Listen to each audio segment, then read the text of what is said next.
Bakara Toumani, bonjour. Bonjour, bonjour à tous les Maoris qui nous écoutent. Merci d'être sur ce plateau. On ne vous présente plus, mais je le rappelle quand même, vous êtes secrétaire départemental du syndicat de police Alliance Police. Et c'est à ce titre que vous êtes sur le plateau ce matin.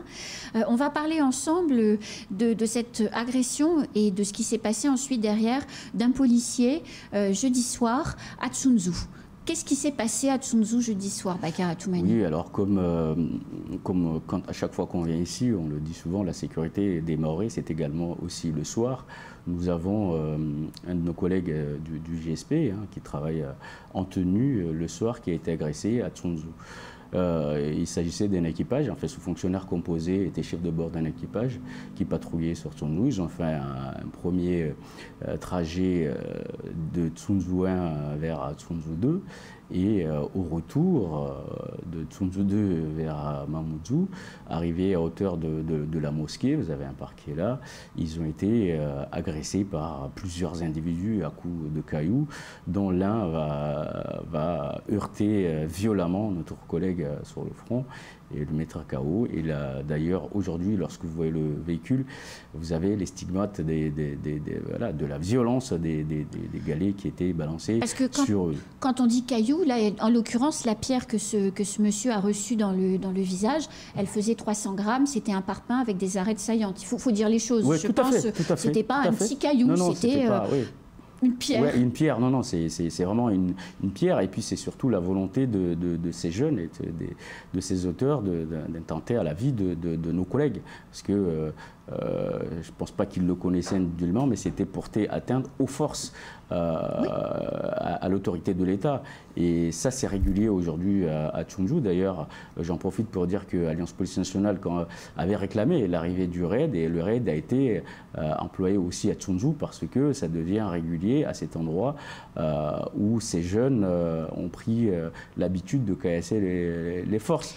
Et il faut dire également qu'ils lançaient là des pierres, dont des morceaux de parpaing, mais ils avaient aussi des cocktails Molotov avec eux qui auraient pu également être lancés dans le véhicule. En fait, une fois que la vitre est cassée, le cocktail Molotov entre dans le véhicule et là, il tue. Là, exactement, mais de toute manière, la volonté pour nous de tuer, de blesser gravement est réelle. Donc, que ce soit par un engin incendiaire ou ces grosses pierres, c'est vraiment, quand bien même mineurs ou peu importe, c'est plutôt la volonté, parce que nous sommes persuadés qu'ils ont vu nos collègues passer une première fois et se sont organisés de manière à pouvoir les agresser. Donc c'est ça qu'il faut comprendre aussi, c'est que derrière c'est des guet-apens. C'est des guet-apens, tout à fait, c'est des guet-apens. Et ces jeunes veulent s'en prendre aux forces et à l'autorité de l'État. Mais Bakara Toumani, c'est de plus en plus, ça semble en tout cas être de plus en plus fréquent en nombre de fois, mais aussi en intensité, ces agressions. Tout à fait, et donc je reviens encore une fois, c'est la raison pour laquelle nous, on avait réclamé, parce qu'on avait passé 10 jours, ou tous les jours quasiment, on avait un fonctionnaire blessé. Donc on avait réclamé, d'ailleurs je rappelle ici que le bilan a été très très positif, parce qu'il y a plusieurs opérations, et Alliance Police Nationale faisait partie des organisations syndicales qui a réclamé cette arrivée, et c'est parce que... Du RAID. Du RAID, tout à fait, du RAID à Mayotte. Et on saisit, hier encore, on saisissait le chargé d'outre-mer qui était ici, en lui disant nous aurons peut-être besoin de la CRS 8 qui est chargée soit de rétablir l'ordre, comme ça se passe aujourd'hui en Corse. Quand c'est violent, il faut aussi qu'on habitue les Maoris à ce qu'il y ait davantage de force et que ces forces aillent au contact de ces individus pour rassurer la population et qu'on ait davantage d'interpellations. Parce qu'aujourd'hui, on voit bien que, comme vous le dites, on est en constante augmentation et de plus en plus violente. Et tout, à chaque fois, on dit c'est des mineurs, mais ça ne suffit plus. Pour nous, ça ne suffit plus. Alors, le policier qui a été blessé est toujours dans un état critique. Il attend d'être évassané dans les prochains jours, dès que son état le permettra. C'est pour parler de la gravité de sa santé. C'est important aussi de le préciser. Rapidement, la police, comme elle en a l'habitude maintenant depuis quelque temps, a pu interpeller au moins 4 des protagonistes du groupe de 15, dont celui qui qui avait lancé ce parpaing. Donc garde à vue, etc. Ensuite, la justice prend la main à un moment donné, comme à chaque fois de la procédure. Qu'est-ce qui s'est passé avec ces 4 prévenus quand la justice a pris la main ce week-end? Alors d'abord, vous faites bien de rappeler que notre pensée et l'ensemble de nos collègues pensent à la santé de notre collègue, et plusieurs d'entre nous, même des collègues, ont été le voir pour faire en sorte à ce que la procédure des vaccins se passe dans les meilleures conditions. Là aussi, je rappelle, je dis que notre administration a été réactive puisque a été disponible à chaque fois, et on a eu d'ailleurs le chargé de l'outre-mer qui est venu rendre visite à notre collègue ici. Nous-mêmes, nous avons appelé la famille de notre collègue pour les rassurer et pour surtout leur démontrer notre soutien et leur dire que dans tous les cas, peu importe l'organisation, on soutiendra notre collègue. Oui, en effet, lorsque ces faits se sont déroulés, la justice a pris la main, comme ça se passe normalement. C'est la procédure. C'est la procédure. Et à un moment donné, on a eu une décision qui a été rendue qui ne confortait pas les forces. Ça veut dire qu'on a eu l'ensemble des auteurs qui ont été remis en liberté. Et donc nous, on a demandé rapidement, et les organisations syndicales, dont Alliance Police Nationale, on a réclamé en interne. Et là encore, nos autorités ont été réactifs pour saisir le parquetier, pour qu'il y ait une nouvelle décision ou en tout cas une nouvelle analyse des faits, ce qui a été fait. Donc nous, ce qu'on attend davantage, mais là encore, je le dis ici, on a les chiffres, et moi je ne me fais pas le protecteur des magistrats, ils ont leur propre syndicat, mais quand on regarde aujourd'hui le ministre de la Justice qui arrive, et nous on demande justement à le rencontrer, nos collègues aussi de la pénitentiaire ont demandé à le rencontrer, on n'a pas été reçus. Alors c'est facile pour nous de venir à la télé, de dire non mais le parquet, les juges ne font rien. Mais nous on aurait voulu que le ministre de la Justice nous entende et qu'on lui explique réellement ce qui se passe et qu'on lui dise qu'à un moment donné, ce n'est pas la police contre la justice ici, mais il y a peut-être des besoins, comme lui, il le réclame, enfin il le dit, il l'annonce dans certaines déclarations, qu'il va y avoir un nouvel établissement pénitentiaire qui sera construit, enfin il y a aussi un volet important du chef de la justice, le garde des Sceaux, qui doit agir à Mayotte. On ne peut pas tous les jours dire c'est le parquet, les magistrats qui ne font pas. Je rappelle qu'on a beaucoup de magistrats jeunes qui arrivent à Mayotte.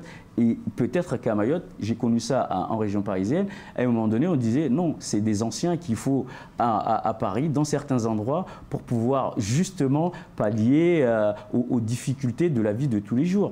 Et ici, à Mayotte, si les jeunes viennent, magistrats ou fonctionnaires de police, il faut à un moment donné leur donner les moyens de travailler. Mais quand on a des jeunes, à un moment donné, il faut accepter aussi qu'il y ait un temps d'apprentissage, qu'il y ait des erreurs qui soient commises, comme chez nous. Donc, je ne sais pas ce qui s'est passé réellement, mais dans tous les cas, la décision a été rendue et nous, l'ensemble des organisations, on a dit attention, on risque de se mobiliser parce qu'on ne peut pas avoir notre collègue blessé à l'hôpital. Et c'est plus que blessé, il est très gravement blessé. Exactement, très gravement blessé. Et les pas auteurs juste un déjà, petit bobo où on se de repose à l'hôpital. De toute manière, jusqu'à aujourd'hui, il n'arrive pas à manger. Enfin, c'est des réelles difficultés. Il vomit. C'est très compliqué. Mais et là encore, on ne peut pas. Donc, je ne veux pas ici opposer policiers et magistrats, mais je dis encore une fois, si on veut que tout soit équilibré, il faut qu'on pense les choses en amont. Mais pour un citoyen, comme je le suis, et je regarde ce qui s'est passé, les faits qui se sont passés, moi je me dis, je suis un voyou, partons du principe. Je me mets du côté des voyous. J'ai un cocktail Molotov ou plusieurs cocktails Molotov autour de moi, je suis habitée de plein de mauvaises intentions, un équipage de police passe, je balance un parpaing sur un policier, avec mes camarades délinquants comme moi, je vais faire un petit tour en garde à vue, je vais faire un petit tour devant le procureur, puis devant le juge, et le juge me dit bah, tu auras du travail d'intérêt général. Mais moi, je ressors de ça, déjà j'éclate de rire, je suis hyper contente, et je retourne dans mon quartier avec tous mes autres camarades syndiqués, je deviens le roi du monde. Donc demain, c'est plus simplement le policier à qui je balance un parpaing, mais je caillasse également aussi violemment les pompiers, et puis demain, je fais la même chose au dispensaire avec les personnels soignants. C'est le signal qui est donné aux délinquants. On parle souvent du sentiment d'impunité, de la récidive, etc. Le signal qui est donné aux délinquants, il est extrêmement mauvais.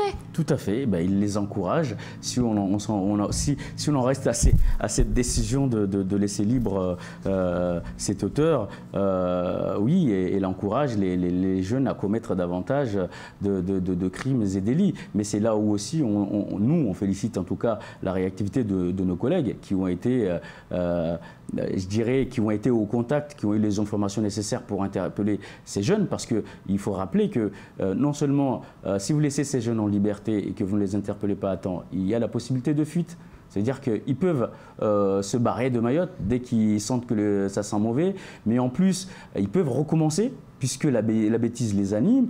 Et encore une fois, comme pour nous, la population peut se dire, si c'est comme ça, on va encore tout rebloquer. Et donc, il y a un aspect important aussi à prendre sur ces décisions. Mais encore une fois, on n'est pas là pour donner des leçons à quiconque. Mais on dit, attention, parce que nous-mêmes, on était déterminés à nous mobiliser contre cette décision. Mais bon, il y a eu une réaction derrière qui a réussi à rassurer un peu tout le monde. Donc en fait, la réaction, ce qui s'est produit, c'est-à-dire coup de gueule des policiers, tout à fait, coup de gueule des syndicats, des différents syndicats de police qui montent au créneau face au procureur et au juge pour expliquer qu'il y a quand même une anomalie quelque part dans la décision qui a été prise. Et qu'est-ce que dit le procureur? Qu'est-ce qu'a dit et fait le procureur? Là, je pense que... enfin, je ne pense pas, puisque de toute manière, il a fait appel et les individus ont été à nouveau, quelques-uns ont été à nouveau réinterpellés et de nouvelles décisions.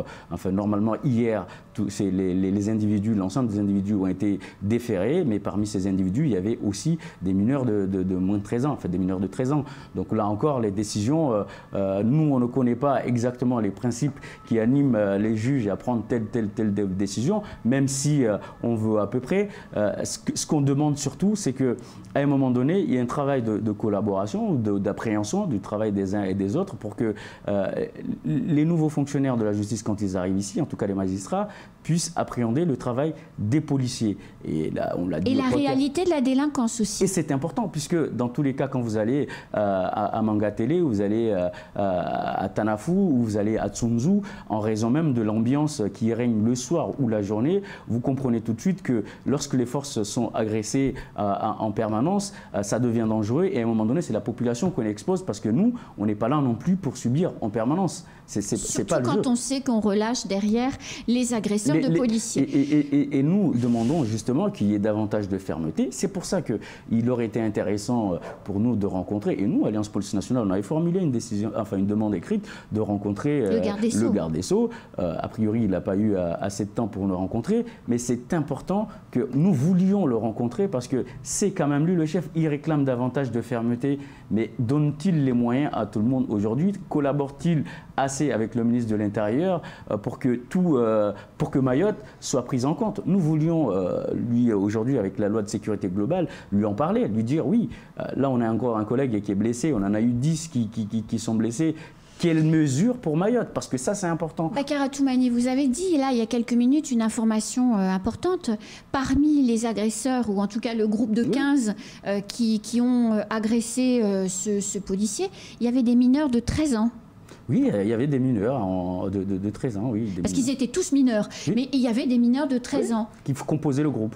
Alors, le garde des Sceaux, quand on l'a questionné, et je l'ai fait, sur sa volonté d'ouvrir un centre éducatif fermé, il a expliqué qu'il n'y avait pas de consensus là-dessus. Idriss Ahmed, hier, le bâtonnier, qui était assis à votre place, a dit mais consensus de qui? Qui peut dire qu'il ne veut pas de centre éducatif fermé? Vous êtes un policier de terrain, vous êtes sur sur la route tous les jours et toutes les nuits aussi. Tout à fait. Donc la délinquance à Mayotte, vous la connaissez, hein, vous savez de quoi vous parlez. Un centre éducatif fermé, il n'y a pas de consensus à Mayotte pour en ouvrir un? Après, ça n'engage que le parquetier. En tout cas, nous, le garde des Sceaux, excusez-moi, nous, dans tous les cas, on l'a dit et plusieurs fois redit, on pense qu'à un moment donné, il faudra prendre en charge à ces jeunes. Je ne sais pas ce qui leur manque réellement. Et je suis policier, je ne suis pas non plus éducateur spécialisé. On est d'accord. Mais il faudra qu'à un moment donné, ces jeunes soient rééduqués et qu'on leur impose des choses pour qu'ils comprennent que dans la société, on ne fait pas ce que l'on a envie parce qu'on a envie et à l'instant T, parce qu'on estime qu'on est malheureux ou parce qu'on a envie de casse. Non, on est dans un pays de droit et il va falloir qu'à un moment donné, ce centre soit construit et mis en œuvre pour que ces jeunes soient pris en compte. Le garde des Sceaux, nous, on aurait encore voulu, parce que ça fait... Peu importe le nom, je suis venu ici, je l'ai déjà répété, il faudra prendre ces mineurs en compte avec des mesures contraignantes. Si on ne fait pas ça, on n'en sortira pas. Je donne l'exemple, on a des parents qui ont levé la main, ils ont dit on n'y arrive plus avec nos enfants. Qu'est-ce que l'on fait? Si le garde des Sceaux dit qu'il n'y a pas de consensus, mais comme on dit, je ne sais pas avec qui ça a été évoqué, mais pas nous, puisqu'il ne nous a pas reçus. Et vous ne lui aurez pas dit que vous n'étiez pas d'accord. Puisqu'on le revendique depuis un certain temps. Oui. Donc, non, à un moment donné, il faudra y passer, parce que nous avons des familles qui ont abandonné. Oui. Ils ne sont plus vecteurs de socialisation, ils ne sont plus en mesure de transmettre les bonnes valeurs de vie en communauté.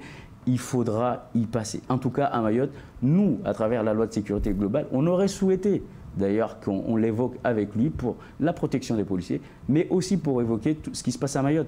Vous regardez ce qui se passe en Corse aujourd'hui, on a des collègues qui sont blessés, on n'a pas envie que demain, pour une raison ou une autre, on se retrouve dans les mêmes conditions. Parce que si les policiers lâchent, c'est l'état de droit qui ne sera plus respecté à Mayotte. Il n'existera pas. Wakar Atoumani, merci. Merci à vous et merci à tous les Mahorais de nous écouter. À bientôt. À bientôt. C'est la fin de ce temps de parole. Tout de suite, bien la suite de nos programmes.